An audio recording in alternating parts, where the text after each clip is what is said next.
विद्यार्थी मित्रांनो, तुम्ही जरी 11वीच्या प्रवेशासाठी तुमचा कॅप राऊंड म्हणजे ऑप्शन फॉर्म भरला असेल तर हा व्हिडिओ तुमच्यासाठी अत्यंत महत्त्वाचा आहे।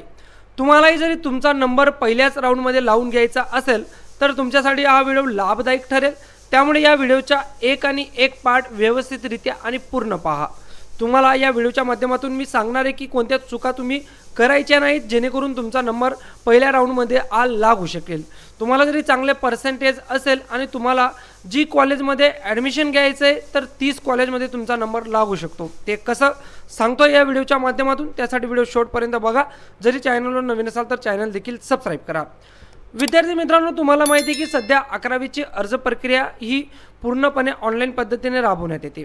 त्यात 21 तारखेपासून राऊंड पहिल्यासाठी जे फॉर्म भरणे तर ते सुरू झाले आहे आणि 23 तारीख ही शेवटची देण्यात आली होती, परंतु आता 2 दिवस वाढवण्यात आलेले आहेत। त्यामुळे 25 तारखेच्या 6 वाजेपर्यंत तुम्ही कॅप राऊंड फर्स्टसाठी फॉर्म भरू शकत आहेत आणि तुमचा फॉर्मसुद्धा लॉक करू शकणार आहात। विद्यार्थी मित्रांनो, टोटल 5 राऊंड होणार आहेत। त्यापैकी एक राऊंड मुलींसाठी राखीव असणार आहे, त्यात फक्त मुलीच भाग घेऊ शकतील। त्यानंतर उर्वरित जे 4 राऊंड आहेत तर ते सर्वांसाठी राहणार आहेत, त्यामुळे सर्व विद्यार्थी मित्र या राऊंडमध्ये भाग घेऊ शकणार आहेत। आता विद्यार्थी मित्रांनो, तुम्ही जरी तुमचा कॅप राऊंड फर्स्टसाठी फॉर्म भरला असेल तर तुमच्यासाठी काही महत्त्वपूर्ण गोष्टी सांगतोय।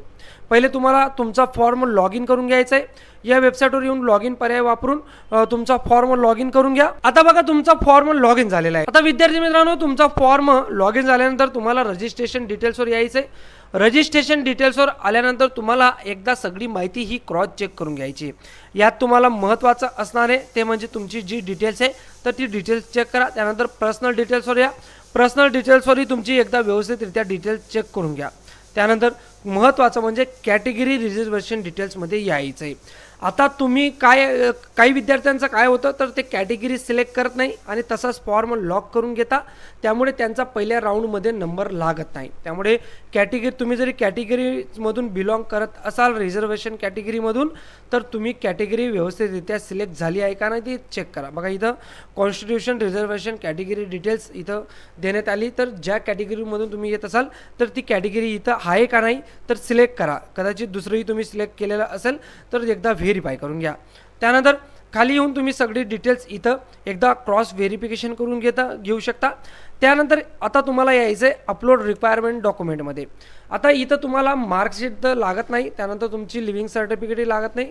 फक्त हे डॉक्युमेंट तुम्हाला कधी लागणार आहे तर जेव्हा तुम्ही तुमचा नंबर लागला तर कॉलेजमध्ये तुम्हाला हे रिझर्वेशन कॅटेगरीचे जे कास्ट असेल, नॉन क्रिमिनल असेल तर हे डॉक्युमेंट्स लागणार आहे। बाकी मार्कशीट आणि लिव्हिंग सर्टिफिकेटही तुम्हाला तेव्हाच लागणार आहे। त्यामुळे एकदा तुमचं चेक करून घ्या इथं डिक्लेरेशन सर्टिफिकेट अपलोड आहे का नाही। हा बघा, आईचा बटन दिसतोय तर याच्यावर क्लिक करून तुम्ही तुमचं डिक्लेरेशन अपलोड आहे की नाही एकदा चेक करू शकता। त्यानंतर हे झालं तुमचा डॉक्युमेंटचा क्रायटेरिया।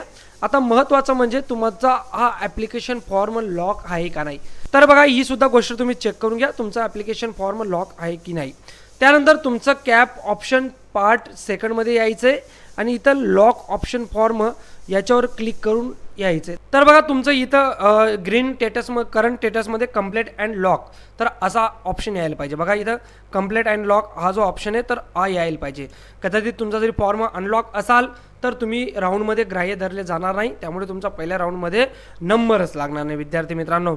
त्यानंतर याच्यामध्येच तुम्हाला काय करायचं आहे तर तुमचं जे कॉलेज आहेत तर त्या कोणकोणत्या कॉलेज आहेत तर त्या व्यवस्थितरित्या वरती चेक करून घ्या। या कोणकोणत्या कॉलेज तुम्ही टाकल्या आहेत त्या आहेत की नाही लिस्टमध्ये, तुम्हाला जी कॉलेज पाहिजे ती आहे का नाही। कधी कधी काय होतं, विद्यार्थी मित्र कॉलेज सिलेक्ट करता परंतु त्यांना जी कॉलेज हवी असेल तर ती लिस्टमध्ये नसते तर त्यानंतर इश्यू येतो। त्यामुळे या काही महत्त्वपूर्ण गोष्टी तुम्ही एकदा क्रॉस चेक करून घ्या। तर अशा पद्धतीने तुम्हाला तुमचा ॲप्लिकेशन फॉर्म पुन्हा एकदा व्हेरीफाय करून घ्यायचा आहे, कारण उद्या शेवटची डेट आहे। त्यानंतर डॅशबोर्डवर क्लिक करून इथं बघा ॲप्लिकेशन फॉर्म सेल्फ व्हेरीफाईड झाला आहे।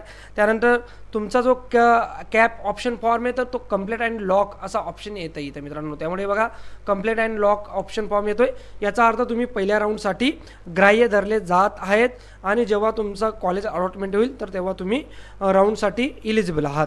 तर अशा पद्धतीने जे विद्यार्थी मित्र 11वीच्या प्रवेश प्रक्रियेमध्ये भाग घेत आहेत तर त्यांच्यासाठी हा व्हिडिओ अत्यंत महत्त्वाचा आहे। त्यामुळे त्या विद्यार्थ्यापर्यंत नक्कीच हा व्हिडिओ शेअर करा जेणेकरून तोही पहिल्या राऊंडमध्ये आपला नंबर लावू शकेल।